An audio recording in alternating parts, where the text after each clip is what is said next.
If you're a designer, and I'll bet you are, as Jarrett Spool taught us, anyone who influences a design is in fact a designer. You need to know about Webflow. Webflow allows designers to code in a visual interface, build custom responsive designs without engineers. Designers, agencies, startups, and enterprises around the world are discovering Webflow, the modern way to build for the web, and a simple and powerful way for designers to build a beautiful portfolio. Visit userdefenders.com/webflow to learn more and stay tuned for a Defender exclusive offer.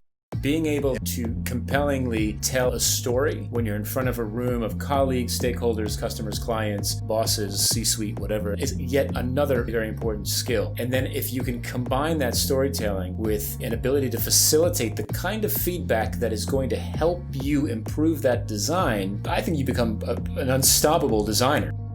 Welcome to the User Defenders podcast, where we interview UX superheroes who fight for the users in order to inspire and equip you to do the same. And now, here's your host, Jason Ogle. Greetings, User Defenders. Welcome to episode 73. I'm your host, Jason Ogle. Jeff Gothelf is the co-author of Lean UX, among many other titles, and he's also a speaker, he's a consultant, he's definitely a big influencer in our field, so I'm super excited that I finally got to talk to him, and this episode is jam-packed with a lot of takeaways and a lot of value, so I know you're going to really enjoy this. He answers questions like, how does a new UX team show immediate value? How does design best fit into an Agile process? Phase 2, reality or myth? Jeff's UX Kryptonite was really great as well. But don't fast forward, you'll miss something good. Wait for it. Before we jump into the episode, some long overdue Patreon thank yous are in order. I want to thank Timothy Mode. Timothy, I want to thank you so much for your ongoing support. And Timothy's started something really great called the Proto Process. Definitely check that out. He's doing mentoring and doing some great work. So I appreciate you, Timothy, and I really enjoy our chats as well. I want to thank Zach Hill. Thank you, Zach, and Keith Instone. Thank you guys so much for supporting my efforts on the show. And also, Defenders, just as a quick reminder, the Patreon exists. There are some cool perks that you can get as a patron of the show. For example, you can watch this interview live, uncut, unedited, and amongst many other things. There's stickers, there's possibilities to chat with me, video chat, and I can do some mentoring. Check it out, userdefenders.com/Patreon. This was a really great conversation with Jeff Gothelf, and I hope you enjoy it, Defenders, and I hope you're doing well and staying safe and healthy. All right, today I have with me Jeff Gothelf, and I don't know if Jeff really needs an introduction. Jeff is an author, he's a speaker, he's done so many things. So he helps organizations build better products and executives build cultures that build better products. I really like that a lot. He's the co-author of Lean UX, which I'm sure if you haven't read yet, I'm sure you've heard of it. He's also been a co-author of Sense and Respond, which is a great book as well.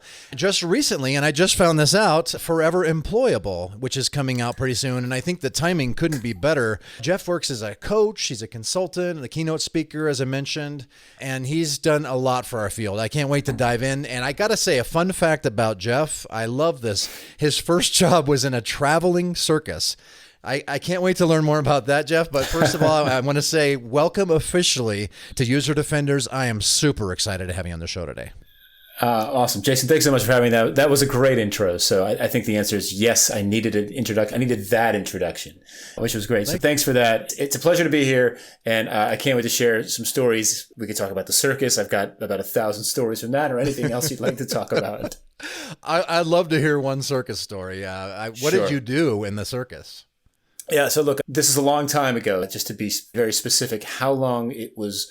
25 years ago. I actually had hair back then, and it was long hair. So my running joke was that I was the bearded lady. That's my running joke.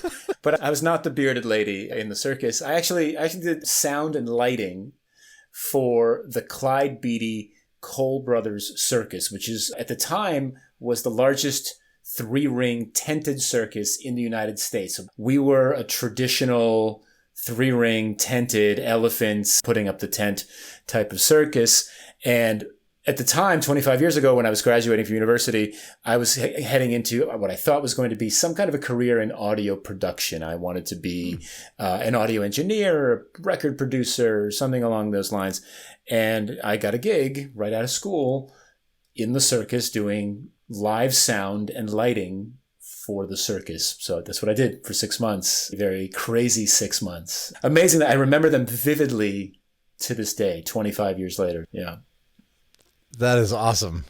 That's amazing, man. I'm sure you have a lot of stories, but we could take up the whole time talking about it. So easily. Yeah. That's fun on the resume. So we're not going to be talking about the circus today, unfortunately, Defenders, but we are going to talk about product design, about UX, about Agile, and whatever else comes about in the midst of this. Jeff, I tried to think about some questions that maybe you haven't been asked before. I don't know if that's possible, because I know that this has been a passion project for you for many years, and I know you've done a lot of talks and interviews, and so I hope I can keep this fresh, I guess, for you, and ask some questions that maybe are a little different than normal.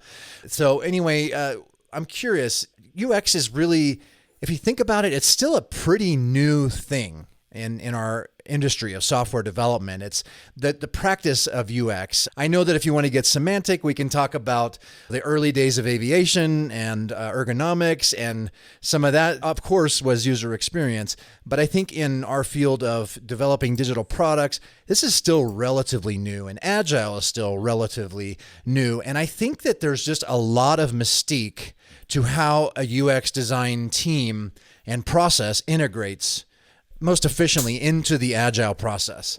So I guess on the outset, I would love to get your thoughts on what that looks like in an ideal, even if it's in a perfect world. What should we as designers, how should we in the design process integrate most efficiently into Agile? Yeah, so I have direct experience building a team that had to deal with this firsthand in a world where this was even newer. So we're talking about 10 or 12 years ago, in fact. And that's where this whole lean UX conversation came from. The work that we did as a team there, the work that we shared with others who were struggling with the same challenges, is an approach to doing this. It's an approach that worked for us. It's an approach that's worked for other people. And like anything else, it's a framework. It's a starting point. And so anything that I share with you, and I'll share specifics here in just a second, anything that I share should be treated as a starting point rather than a destination. It should be the first thing that you try. That's fine. But then you're going to wrap that thing or that framework or that process in the context of your organization, of your target audience, of your regulatory issues in your domain, with your corporate politics, with whatever's going on in the world. And so the way that you do that in your world is going to be different than what I say to some extent. But it's a good place to start, but always think about how you can adjust it to make it fit your world. The most important thing that we learned. So we tried, honestly, this was years ago now, but at the time we had tried what felt like every permutation of integrating UX into Agile or Agile into UX that we could have come up with. We tried to take our entire process, which took anywhere from 3 to 6 months, and squeeze it down into 2 weeks. That was a disaster. There's just no way you're going to get a 3-month level of effort done in 2 weeks. But we tried. It didn't work out. We tried doing the sprint ahead model. So where design works for a sprint and then hands off their work to engineers so that they can build the thing. And then we moved on to the next set of tasks. Now, that is a step in the right direction, but it's definitely not the goal, because all that really is mini waterfall. You've just taken what you normally do in 3-month cycles and reduced it to 2-week cycles. So in a waterfall world, if you're lucky, you get a month, 2 months, 3 months for the design phase, and then you hand off. Here, we're just reducing that time frame to 2 weeks. So we do design. There's still no shared understanding. There's still no collaboration. And worst of all, there's still that negotiation during the handoffs.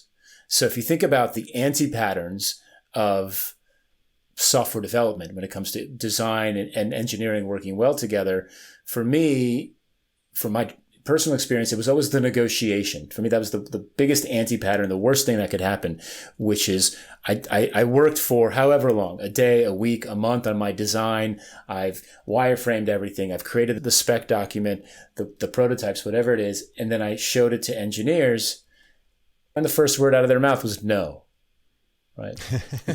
Right. No. There's no way we're doing. No. Yeah. Surprisingly, I'm not building all of this. I'm not. There's no way we can get this done. It's unrealistic. It's too hard. It's not necessary. Blah blah blah blah blah. And then all of a sudden, on a good day, 50% of my work got implemented.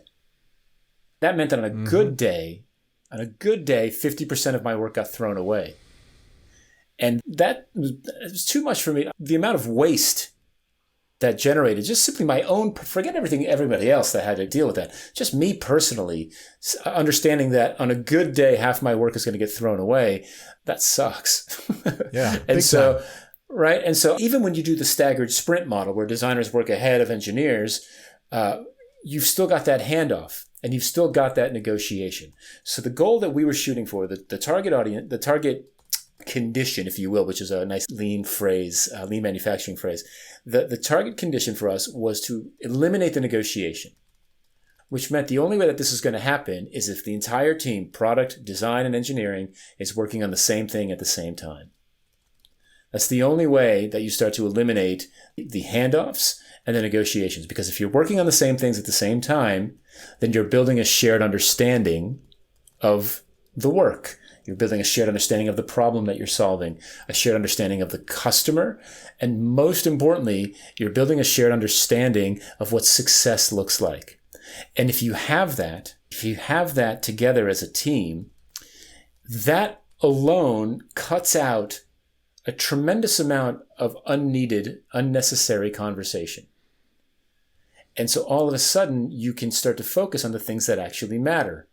And the way that you do that is by, number one, as a designer, opening up the design process. And this was something that was difficult, certainly for me and for a lot of folks, and continues to be difficult for a lot of designers because it can feel like you're devaluing your job. So if I open up the design process and everybody can offer their opinion and offer designs and design suggestions, what value do I bring to the table? Why do I even need to be here? Just let everybody say what they want and build it. But of course, that's not true. I think what I've learned over the years is that by opening up the design process and inviting others into it, they see just how hard it is. That's number one. So they truly understand the value. They actually even more so understand the value that you bring. Believe me, if you're working with somebody and you disappear behind your monitor for a week and you come back and you say, ta-da, I made this thing. Isn't it awesome? And they might say, yeah, it's awesome. Or I don't know. I don't like red. Why did you choose red? And also, there's no way I'm implementing all of this because it's too difficult.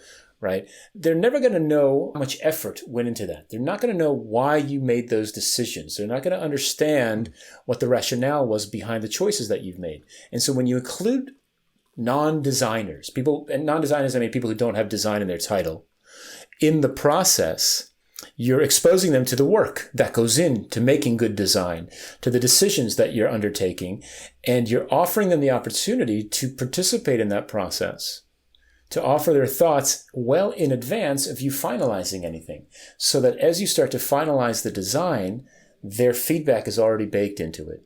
So they're bought in.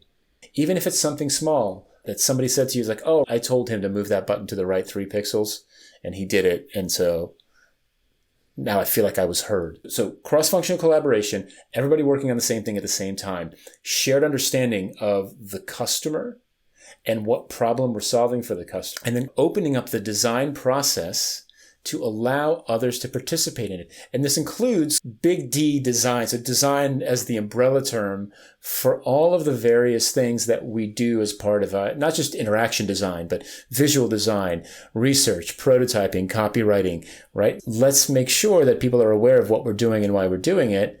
And if they'd like to contribute to that, terrific.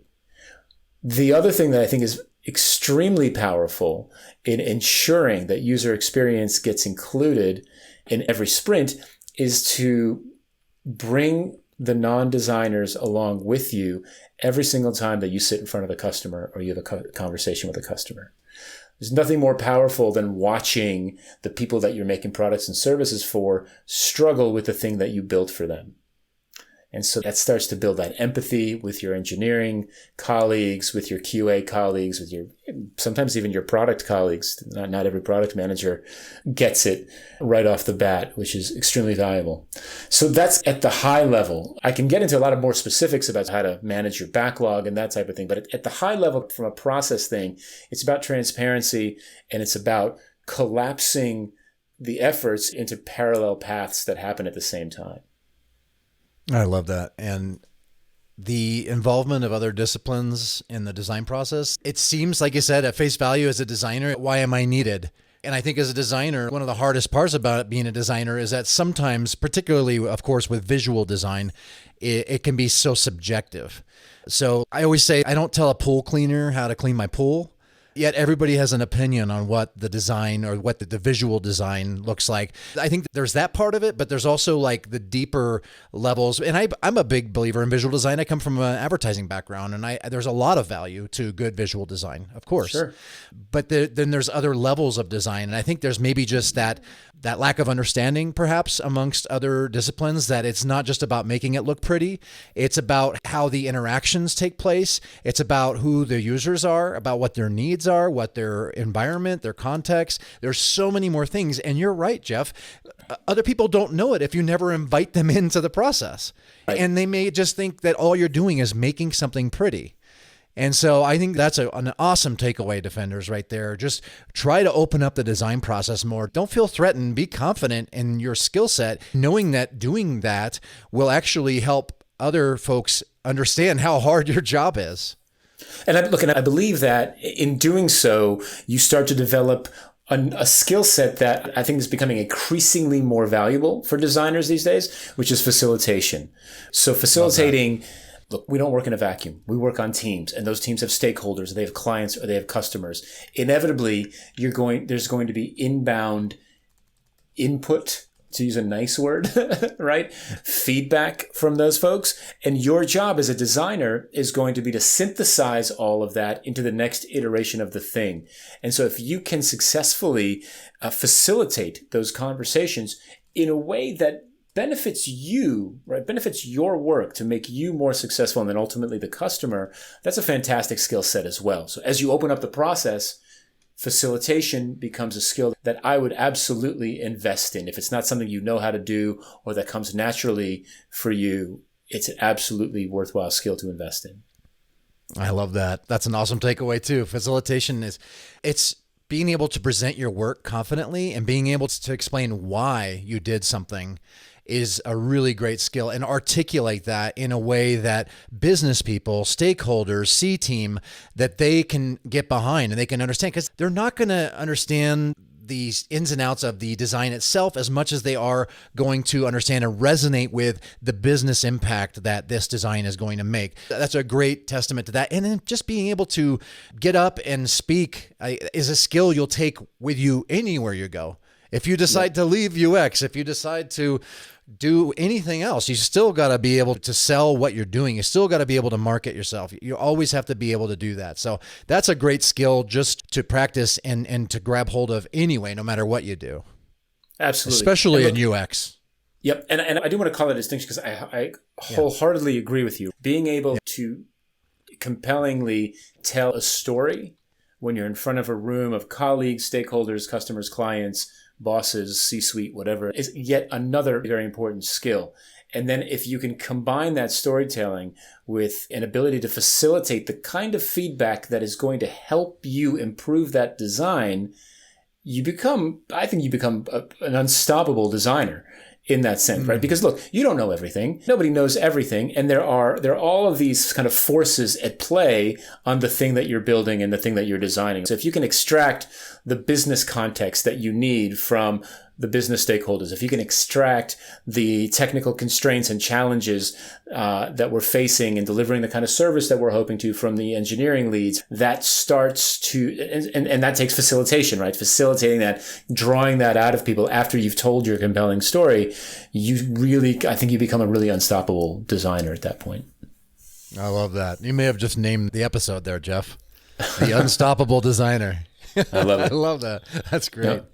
One of my biggest frustrations as a designer, more historically, not as much lately, thankfully. I'm in a different environment, different job. There's a lot of value and emphasis on UX where I am now, but especially earlier on, and you touched on this a little bit, Jeff, with kind of some of the waste that you were experiencing with all the work you put into something, and maybe you were in your cave for a week or two, and then you come out, ta-da, right? That's not thankfully, how we design products anymore, thanks to Agile and a lot of more understanding around that process. But I think for me, seriously, one of my biggest frustration was, again, being more of a visual designer background, was working on something for so long and then handing it off to the engineering team, and then knowing how to code that myself. I know some front end code, and I know I could do it and make it look exactly like what I put on the screen. Getting it back after the fact, again, probably 2 or 3 days, maybe 2 days if I'm lucky, before it was set to go live, where it's almost like, are you planning this? Because they know I'm going to come back and say, this is all wrong. Basically what I'm getting at is phase 2, reality or myth. How does a product team actually get to phase 2, and is it even possible? The opening line in Lean UX is, right, the biggest line in software development is phase 2, right? Yeah. And in the waterfall world, that's true, right? Phase 2 was where ideas went to die. They're like the death knell for an idea was, we'll get to it in phase 2. Yes. Right? Which means we'll get to it next never. That's when we're getting to it. And that was true because, look, in the waterfall world, we worked on something for so long, even if it was 6 months, 9 months, 12 months, a year and a half, some projects go on for 3 years or even longer. When you finally ship the thing and you get your t-shirt and you have the party, and you never, ever want to look at that thing again in your life. And rightfully so, because you're burned out on it. And so phase 2 is a thing that eluded a lot of waterfall projects. In Agile software development, done properly, let's qualify it as that, right? Done properly, every sprint is the next phase of the project. So phase 2, phase X is a thing in that we are continuing to iterate on the work and continue to make it better based on the feedback loops that we've built in, the learning that we're getting back, and that type of insight. You could even break it down. If you don't want to think of each sprint as a phase, you can think of every epic as a phase. But even epics are significantly shorter in most cases, or should be, than waterfall projects. And so phase 2 is a reality. The concept of the next version of the thing is a reality if we change the measure of success for the project. That's the thing that makes the difference. So in Waterfall, the measure of success for the project that we worked on was shipping the project. And so you shipped it, and that's why you had the party and you got the t-shirt and you moved on to the thing. The project t-shirt, right? That says Project Diamond on it or whatever it was, whatever it's called. And when people switch to Agile, they treat, and still do to this day, treat it as a faster way to ship stuff, to deliver features. In that world, phase 2 struggles to exist. It struggles to exist because we shipped it. It's done. Even in Agile, it's in the done column. It's in the done column. If you have one of those columns on your board, right? Some people have a done column. I've seen those. If it's done, why would I go back and work on it again? It doesn't make any sense. That's the key. When you shift the measure of success of a project from an output, from making a thing, to an outcome, a change in the behavior of your users or your customers, phase 2, phase N, exists by default. And the fundamental difference is this. If you're a member of a team, and that team is the iPhone app team, right? It's an example, right? The measure of success for the iPhone app team is shipping the iPhone app. That's the name of the team. That's the measure of success, right? Mm-hmm. Is there a phase 2 of the app? Maybe not, but we shipped the app, so we're done. If you take that same group of individuals And instead of calling them the iPhone app team, you call them the mobile commerce team. And the measure of success for them is to increase mobile commerce by 25%. Right?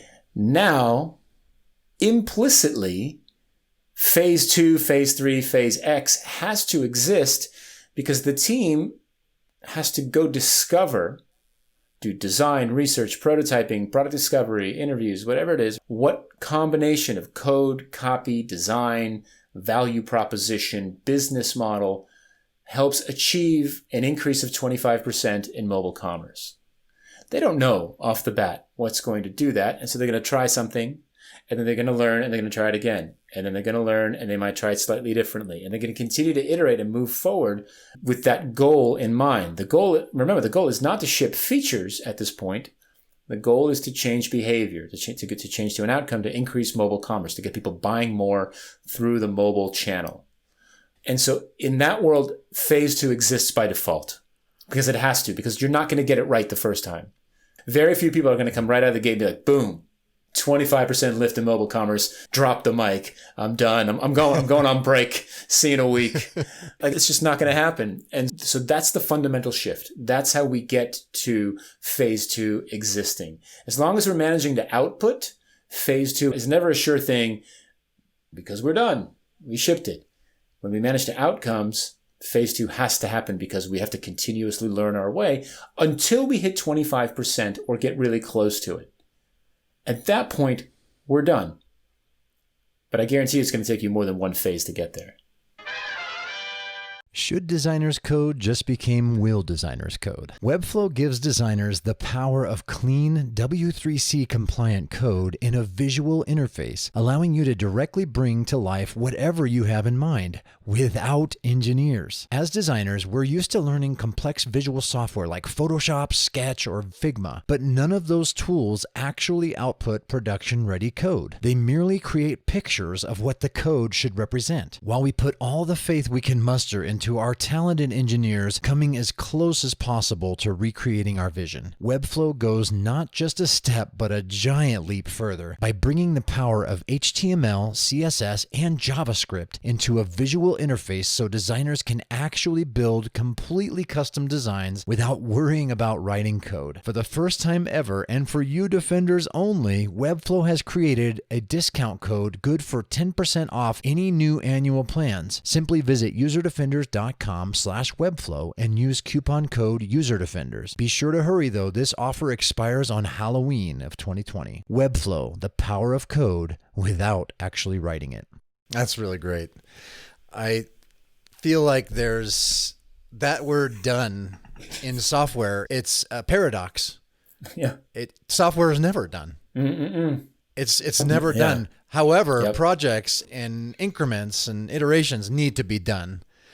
I love engineers a lot, and I'll be honest, like, I have so much respect for that discipline because I've dabbled a little bit in front end, and I know how hard that is. And let alone like once you start getting under the hood and you're getting into servers and that blows my mind, all that stuff. So I have a lot of respect for engineers. I've worked with many who have that done mindset though, to where I just got to deliver. I just got to ship this code. I just got to put the check mark on this.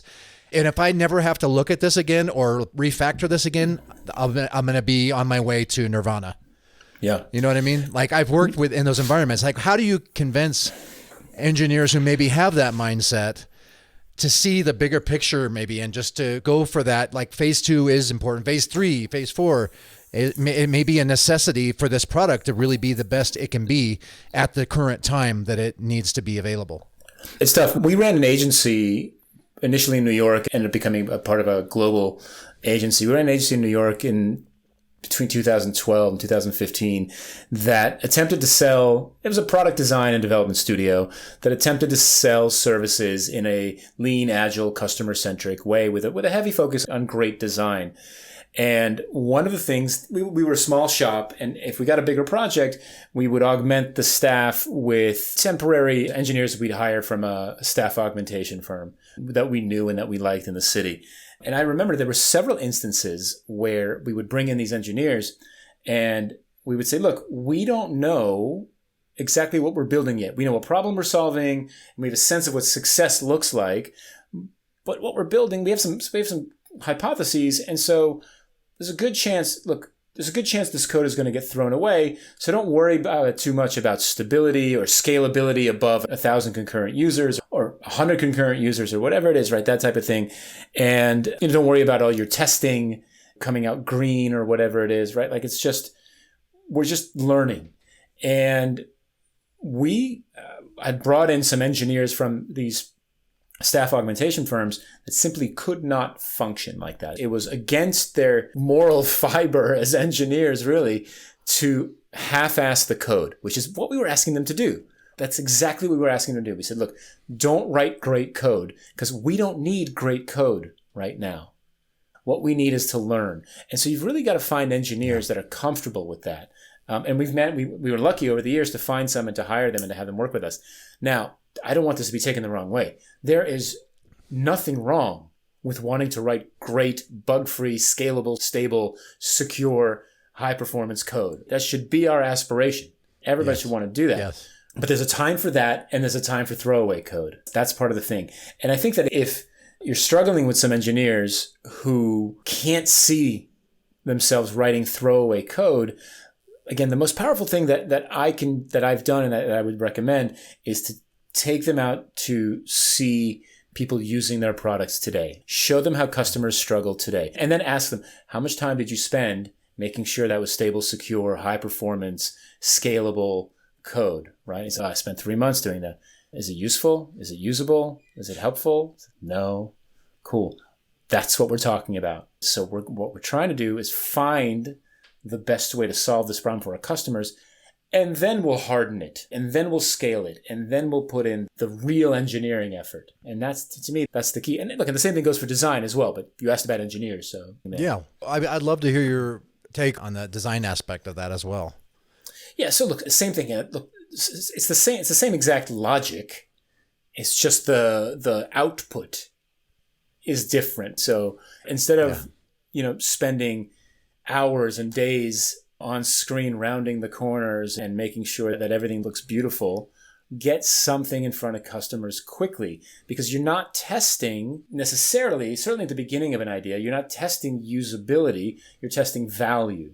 You're testing product solution fit. Did I come up with the right set of features in roughly the right order, interaction model, whatever it is, to solve the problem for the customers? And if the answer is yes, then you refine and then you focus. Now, look, the nice thing for design today is that you can get a nice looking clickable prototype out in front of people very quickly, right? Way faster than you ever could in the past. So that's fantastic. So if you're struggling with the sort of the rough, raw versions of stuff, there's lots of tools that can help you get something very nice looking out in front of people very quickly.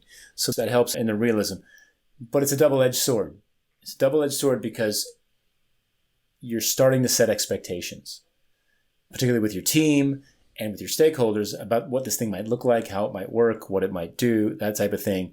And if your early stage feedback is negative, you're going to have to kill that idea and start again. If it only took you a couple hours to put it together, fantastic. But if a stakeholder saw it and then you've changed it, they'll be like, where's that thing you showed me last week? Oh yeah, that didn't work. We threw it away. And so there's a risk there. And so again, just because the tools can let you put something really nice looking in front of people very quickly, I would still err on the side of rougher is better, just to set expectations that you're testing value before usability. That's great. Yeah. You're always going from doubt to certainty. And we should always be in a continuous learning mode. Yeah. And the only way to learn is to put stuff out there. And again, be okay with it not being perfect. I think as designers, we tend to err on the side of perfectionism. Yeah. And we really need to get a lot more scrappy with our experiments and being willing to just put something together and get it out there for feedback, validation. That leads me into my next question. You said MVP has become one of the most bastardized phrases in modern software development. What did you mean by that? Yeah, look, so it's funny. I do a lot of teaching with Jeff Patton, who is another really great advocate for design and Agile and product management. And Jeff knows the whole history of MVP, and I always joke him for telling the story because Eric Ries, who wrote The Lean Startup, was the guy who popularized MVP, but he's not the guy who came up with the term originally. There's a guy named Frank Robinson who gets a very tiny footnote in the book Lean Startup, but he coined the term. And when Frank Robinson coined the term minimum viable product, he literally meant minimum viable product. So it was the smallest thing that you can ship to market and start selling to your customers and then start to collect feedback from that. So it was a literal viable product. But Frank didn't sell as many books as Eric Ries. And so Eric, he who sells the most books wins. That's how this kind of stuff works. And Eric Ries sold a lot more books, and he took the term MVP global. But what people, and I'm sure not everybody who bought Lean Startup read it, but even of those people who read it, a lot of folks missed the fact that what Eric meant by MVP was test. He meant experiment. He did not necessarily mean viable product. Minimum, yes. Viable, no. And product, definitely not until you have enough evidence to justify it. And so sadly, what's happened is that organizations have latched onto this term, and MVP has largely become synonymous with things like phase one, for example. So MVP becomes our first release. MVP is the most we can get done by the deadline, maximum viable product. It could be the crappiest thing we can get away with. I've heard that description as well. Why? Well, because what's the least amount of work that we can get out and start selling? The goal of MVP in the Lean Startup context was test or experiment. The MVP, the scope of the MVP, is the answer to the question, what's the least amount of work you need to do to learn the next most important thing? And the answer to that question is your experiment. It's your test, and in Lean Startup terms, it's your MVP. But unfortunately, and look, it's not their fault, right? The majority of people see the words viable product in there. Mm-hmm. And when you tell them, hey, I'm working on the minimum viable product, they're like, okay, great. I'm getting a viable product out of this because those are the words that you said, right? Yes. And so for me, these days, I usually give this little rant to my clients and to workshop attendees and that type of thing. And then we stop using that word. And then we just call it what it is. We call it, what's your next test, your next experiment? That's what we're talking about, right? Now, look, just to be perfectly clear, at some point, if you gather enough evidence, the only way to learn the next most important thing about your product is to build and ship software, right? To build phase one, whatever that is, the first release. At some point, that's going to be the case if you continue to get positive feedback. But rarely is it the first thing that you should do. Absolutely. I put a tweet out recently. Expecting UXers to have all the answers the first time is like expecting Thomas Edison to have invented the light bulb the first try. Right. We're scientists before we're pixel pushers. And Thomas Edison himself said, I haven't failed. I've just found 10,000 ways that don't work. Yep. We need to take more of that approach. Absolutely. James Dyson, right? At one point, if not still to this day, the wealthiest man in the UK, maker of those hand dryers we all love and vacuum cleaners. I'm a customer. He is very open about the fact that he built 5,000 prototypes. Imagine the dedication to be like, 3,748. Didn't work. 3,749. Wow. But look, 5,000 prototypes before he got it. Yeah, so your tweet is spot on, right? We are to expect us or a product development team to nail it right out of the gate is completely unrealistic. And that's why this continuous learning, discovery, agile kind of work makes sense. Small batches, right? Sprints are small batches, right? The benefit of a sprint, a small batch, is that you take significantly less risk. If I work on something for 9 months and I get it wrong, I wouldn't be surprised if I got fired. I should get fired. I would fire me if I spent 9 months working on something only after 9 months to find out I got it wrong. because that's too much risk, it's too much investment, and the speed of the market, of consumer consumption patterns, of technological change, it does not simply allow you to be away for 9 months and then to come out with something. So if you work on something for 2 weeks and then you get some feedback and you find out that you're wrong, fantastic. I only lost 2 weeks, and the next 2 weeks are going to be far more focused, far more accurate than they were going to be without that learning. That's the whole point of this process. And design fits squarely in the middle of that. It makes a ton of sense. Coffee is better in small batches, so is software. That's right. Absolutely.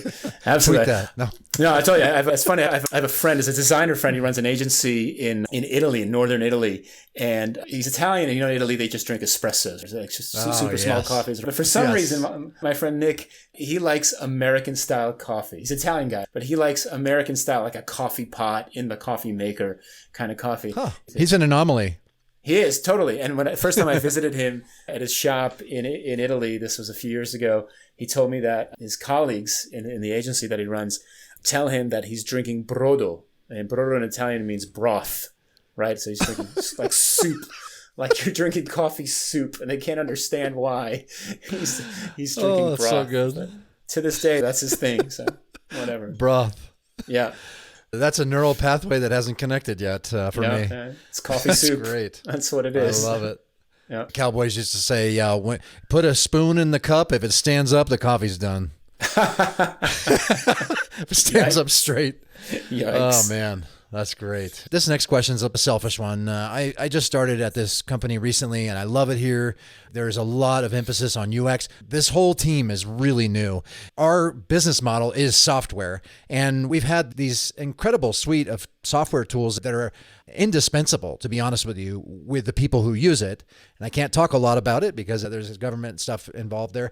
But what I'm trying to say is I've been really impressed that engineers have been able to really create this product, and it works. It's albeit difficult to use in some areas, and that's why we're here to try to help with that. But we need to get some quick wins, and we need to show value. What are some ways for any new UX team to do that, to get some quick wins and show value immediately? That's a really great question, because I've been in that position myself multiple times in my career. And I think it depends on the context. I'll answer the question by sharing experiences. So instead of saying, you should do this, I'll just tell you what I did. So in 2000, this is a long time ago, because my last in-house gig ended in January of 2012. So some of these stories I've been doing a lot of work since then, but working in-house, I've been a consultant for 8 years now. But in 2006, I moved to Portland, Oregon to manage the UX team at Web Trends. At the time, they were the granddaddy of the analytics world. Even back then, I remember it. Yeah, as far as I know, they're still in business. And they were like the Google of analytics. Yeah, before Google had Google Analytics. Correct. Yeah, so before MeasureMap became Google Analytics, there was Web Trends. And I went to build a UX team there. I inherited a team. There were 4 of us in a heavily engineering kind of organization. And similar to you, I just moved across the country, launching this new practice. How do I show quick wins? How do I show value very quickly? And the first thing I realized was that the majority of the organization had no idea what we even did. And so the first thing that I did without being prompted or asked was I started a weekly UX newsletter that I sent to the company. And the first one was meet your UX team.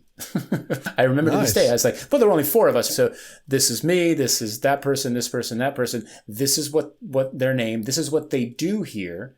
And this is how they can help make the product better. So that was week 1. Week 2 was that, hey, last week we engaged on this project and we did this other thing. Here's what we learned and here's how we think we helped.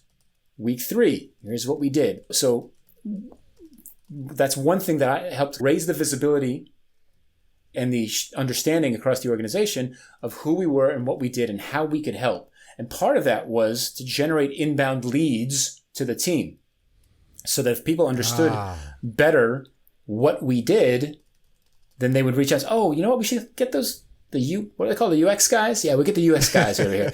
Get the UX folks over here and get them working on this. And so that was one thing that I did there. So that's one thing, one experience. I think when I started at the Ladders a couple of years later back in New York and building that team and scaling that team as well, the quick wins there were, again, really trying to, for me, it's always getting back to the customer first. So understanding the customer and building an alignment in the organization around the customer. One of the first things I remember doing there, I think there's a blog post about this somewhere. It might even be on my blog from, I don't know, 10, 11 years ago at this point. I'll have to look. But there's a blog post about this somewhere where one of the most impactful things that I did, I said, look, we're the UX team. UX stands for user experience. Who's the user? I asked the leadership team. There were 8 of them. And we got in a room and we did a persona creation exercise. And between 8 of them, they came up with 21 unique personas. Oh my goodness. Right, so basically you've got the leaders of the organization, and every single one of them is dragging the organization in a different direction. And so we worked for 2 days together, starting with 21 different personas to boil it down. I think I got them down to 5, maybe 6. Wow. Still too many. For a very clear value proposition, right? Like job seekers and employers and headhunters, we should not have had more than 3 or 4. But nevertheless, down from 21 to 5 or 6 was a win. That's a big win, yeah.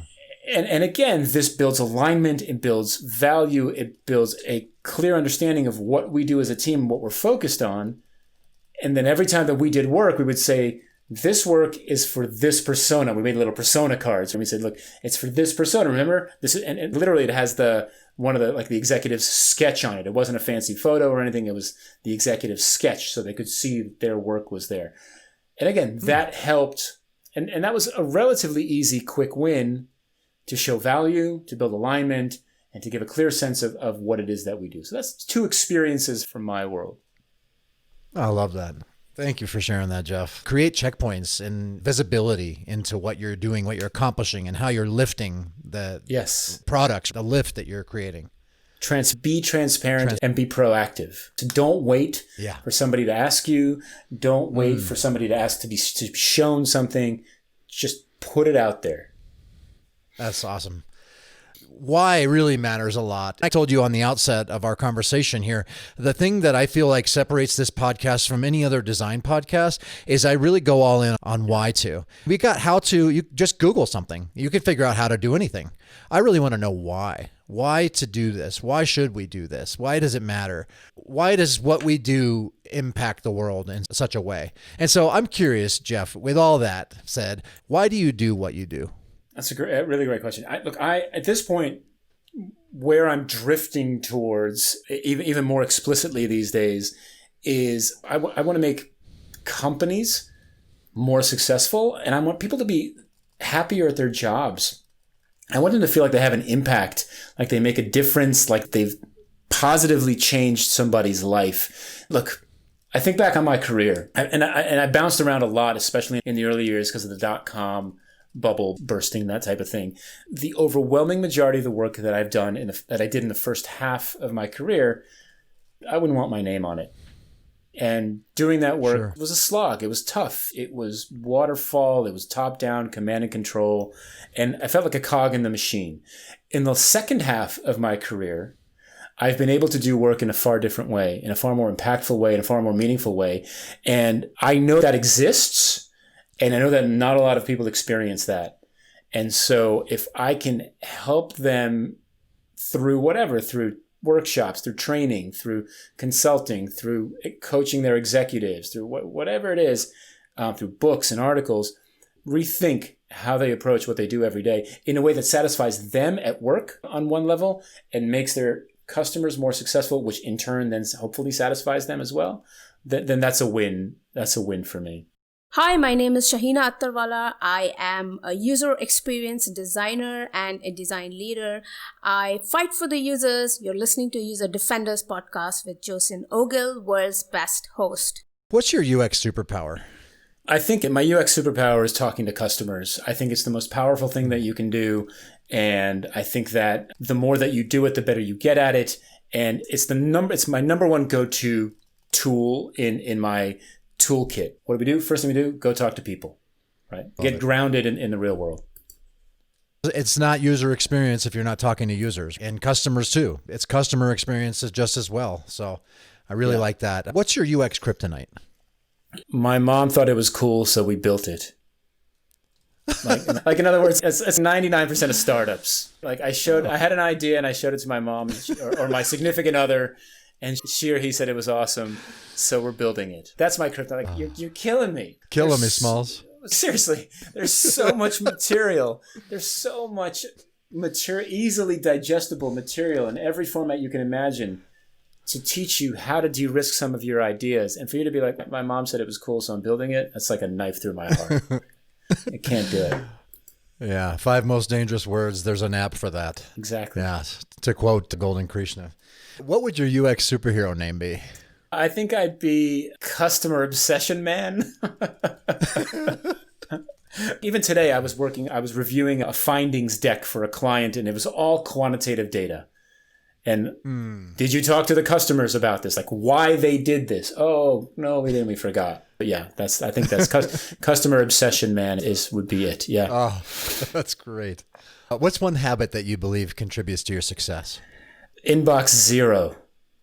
Ooh, tell me more. My inbox is a to-do list.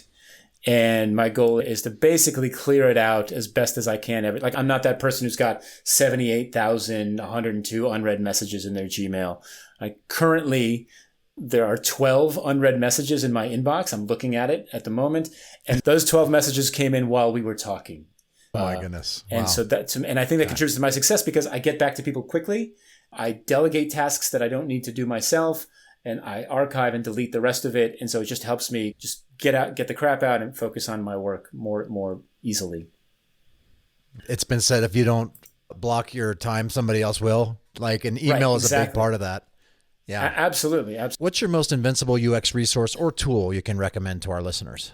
I think in the reality that we're living in right now, in the kind of the globally distributed workforces that we're forced into, for me, some kind of a shared collaboration space is absolutely critical. I'm a big fan of Mural, so I use Mural for everything, and it's the go-to thing for any kind of facilitation that I'm doing right now. Let's get that space up there. Let's get to using it. Let's build that shared understanding visually. And since we can't be in the same place at the same time, this is the tool. That's awesome. In addition to, I'm going to recommend highly Lean UX, Sense and Respond, and maybe lesser known Design Thinking versus Agile versus Lean. Or I probably said that wrong, but Lean versus Agile versus Design Thinking. That's it. It's a quick read and it's really great. So in addition to those books, I'm going to recommend, and I'm sure I'm going to love Forever Employable, by the way. But in addition to those books that I genuinely recommend, I would like to ask you, Jeff, if you could recommend one book to our listeners, what would it be and why? The book I'd recommend right now there's 2 books I'd recommend that I can think of. So Melissa Perry's The Build Trap. Technically, it's a product management book, but Melissa comes from a UX background and she totally gets it. And The Build Trap is a really great look at customer centricity in product. So not necessarily in design specifically, but there's no way you're going to extract design from that. And so I would definitely read Melissa's book, The Build Trap. And then the other one I like a lot these days is Barry O'Reilly's Unlearn, kind of a more broader methodology about rethinking what got you your success so far and what you're going to unlearn to make room for learning new things to keep moving you forward. And so I really like those 2 books right now. Oh, sounds great. I'll have links to those in the show notes, Defenders. What's your best advice for aspiring UX superheroes? My best advice is this: be humble and be curious. I think if I was hiring UX designers today, the hard skills is no longer the right way to say it, but like the technical skills, I can teach you that. But I can't teach you humility and I can't teach you curiosity. And I think that if you can come at every job with, I love this phrase, I use it in Forever Employable. I borrowed it from Astro Teller, the guy who runs Alphabet's X, the moonshot laboratory, in his TED Talk. He calls it enthusiastic skepticism. So to me, build that into your ways of working. Be enthusiastically skeptical about your work. In other words, yes, it's good, but I know there's a better way, right? And there's always a way to make it better. Or how can I learn to be better? Or what can I do? So it's humility, curiosity put together is enthusiastic skepticism. And that's my best advice. Ah, so good. Jeff, what's the best way for the Defenders listening to connect and to keep up with you? Because I know they're going to want to. Yeah, so easiest way, so everything you need to know is at jeffgothelf.com. It's all there. Connect with me on LinkedIn. I'm super easy to find. Follow me on Twitter, jboogie. It's a long story. We don't have time for it right now. But at jboogie on Twitter. But that's it. And that's the best way to find out. But jeffgothelf.com is the easiest way. Wonderful. Jeff, this has been amazing. Thank you so much for taking the time. Thank you for all that you have done and continue to do for our community and for humanity. You are a superhero. I just want to say, last but not least, fight on, my friend.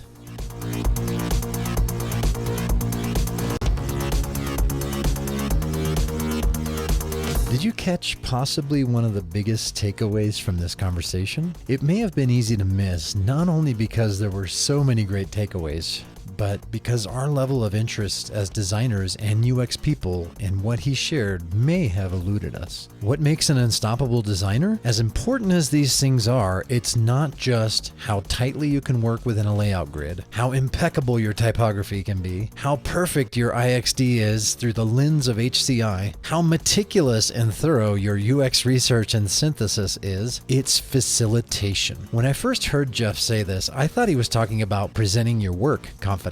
I realized after that he was talking about facilitation of synthesis and design activities. In his words, UXers as facilitators make sense because we synthesize pieces from every discipline to put together into a cohesive set of outputs that the team can then consume and respond to through visualization, discussion, and leading group collaborations. In other words, and quite possibly why I didn't catch on the first time, get interested in the quote-unquote boring business side of design. I'll be honest, after over 2 decades in the field, I still have a lot to learn and grow into in this area. And I've been working on it, I've been trying. And I am more interested for sure now than ever. But it's really due to a historical lack of interest. I don't love looking at data. I don't love synthesizing and visualizing data into awesome PowerPoint presentations. I've just always wanted to make cool stuff that works great, makes the business money, especially and makes life better for my intended end users. But, and it's a big but, if we want to be unstoppable designers, we ought to really sink our teeth, brains, and time more into the area of facilitation. After all, good design is, has always, and always will be good business.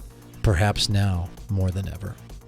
Tweet your takeaways, Defenders. I'm at User Defenders, and Jeff is at JBoogie. And I regret not getting the backstory to that handle. I'll have to have him out for another interview to explain that. We'd both love to hear your thoughts, your feedback, and especially your takeaways, especially what you learned and gained value from this conversation. I want to thank Webflow for sponsoring this episode. Webflow has generously offered an exclusive Defenders discount. I think the first time ever, actually, that they've done this, where they're offering 10% off of their annual plan using coupon code UserDefenders. Go to userdefenders.com/webflow to redeem that. And definitely time is of the essence because this offer expires on Halloween. That's October 31st. 2020. I want to thank Eli Jorgensen for the astonishing artwork. As always, he did an incredible job on Jeff's artwork. That's about it.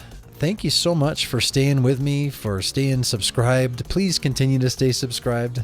And if you haven't, please do so at userdefenders.com/subscribe. That's where you'll be able to automatically receive new episodes like this in the feed, and you never have to worry about finding it. You'll automatically get them when you're subscribed. So please continue to hang in there with me, and I will definitely continue to trickle out episodes to you. I love doing this. I just haven't been able to do it as often as I like, but I definitely will continue. I actually have a couple of great episodes coming up here in the near, not too distant future for sure. So thanks again, Defenders. I really appreciate you, and continue to fight the good fight.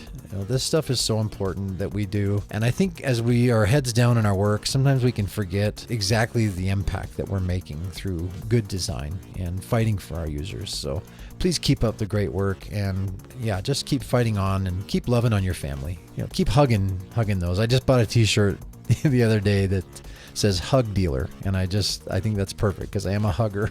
Even in COVID, I try to do side hugs now. So anyway, I appreciate you. I love you. And I'm always on the Twitters at User Defenders. And yeah, that's about it. Take care. And last but not least, fight on, my friends. you.